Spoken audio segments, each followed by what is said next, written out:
இந்த காணொலியை தொடர்ந்து பார்க்கறதுக்கு முன்னாடி மறக்காம தமிழ் ஜனம் சேனலை சப்ஸ்கிரைப் பண்ணிடுங்க.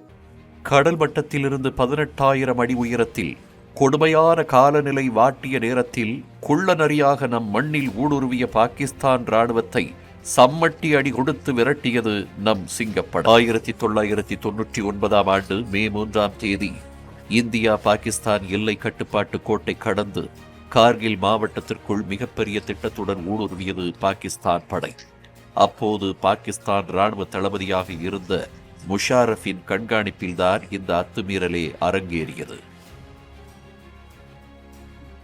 1999 ஆண்டு மே 5 ஆயிரக்கணக்கான பாகிஸ்தான் ராணுவ வீரர்கள் தீவிரவாதிகளுடன் கைகோர்த்து இந்தியாவின் கார்கில் பகுதியை ஆக்கிரமித்த செய்தி நாடோடி மக்கள் மூலம் கிடைக்க இந்திய ராணுவம் கிளர்ந்தெழுந்தது.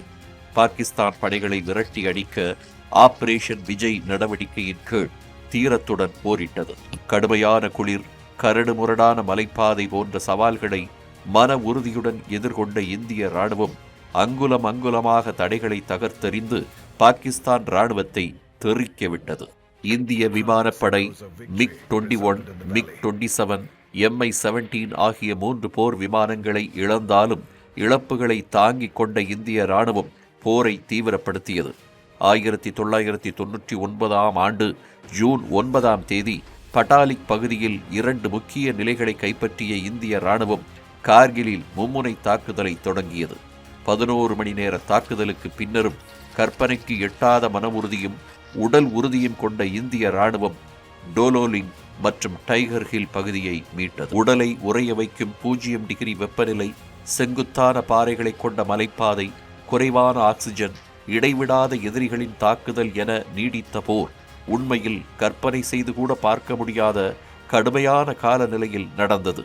பாகிஸ்தான் கைப்பற்றிய கார்கில் மலைப்பகுதியை ஜூலை 26 மீட்டு வெற்றி கொடி நாட்டியது இந்திய ராணுவம்.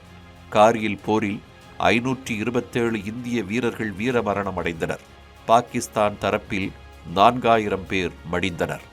போரின் போது கேப்டன் விக்ரம் பத்ரா கூறிய ஏ தில் மாங்கே மோர் என்ற வார்த்தை இன்று வரை ஒவ்வொரு இந்தியனின் நெஞ்சிலும் ஒலித்துக் கொண்டிருக்கிறது. ஆபரேஷன் விஜய் நிறைவு பெற்றதாக அறிவிக்கப்பட்ட ஜூலை 26 இன்று கார்கில் போரில் தாய் நாட்டிற்காக தீரத்துடன் போரிட்ட வீரர்களை கௌரவப்படுத்தும் விதமாக விஜய் திவாஸ் நினைவு தினம் நாடு முழுவதும் அனுசரிக்கப்படுகிறது.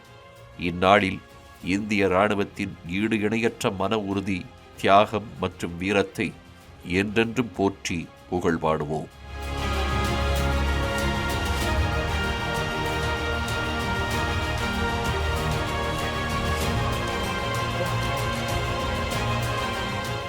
மேலும் இது போன்ற பல்வேறு சுவாரஸ்யமான தகவல்களை தெரிஞ்சுக்கிறதுக்கும் தமிழ் ஜனம் சேனலை மறக்காம சப்ஸ்கிரைப் பண்ணிக்கோங்க.